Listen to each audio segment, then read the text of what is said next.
છેલ્લા આજે 4-5 કલાકથી અમદાવાદના દરેક પેટ્રોલ પંપે લાઈનો લાગી છે પેટ્રોલ અને ડીઝલ માટે. ખરેખર આ અફવા છે અને આ પેટ્રોલ અને ડીઝલના સપ્લાયમાં સરકાર તરફથી કે ઓઇલ કંપની તરફથી કોઈ તકલીફ નથી અને જોઈએ એટલું પેટ્રોલ ડીઝલ મળે છે.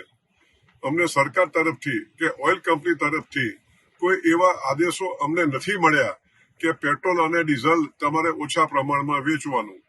અમદાવાદમાં જો જોવા જઈએ તો 210 પેટ્રોલ પંપો છે, પરંતુ આજે 3 કે 4 પેટ્રોલ પંપે પેટ્રોલ નહીં હોવાથી આ પેનિક થયું છે.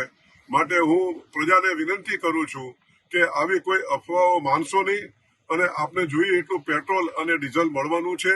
અને આવું જ્યારે પરિસ્થિતિ હોય ત્યારે આપણે અફવાઓ ન માનીને અને પેનિક ન કરવું જોઈએ અને અમારા પેટ્રોલ પંપને ના ડીલરોને આપ સાથ અને સહકાર આપો તેવી અમારી નમ્ર વિનંતી છે. આ જ પ્રકારની તમામ અપડેટ જોવા માટે ન્યૂઝરૂમ ગુજરાતને લાઇક, શેર અને સબસ્ક્રાઇબ કરવાનું ભૂલતા નહીં.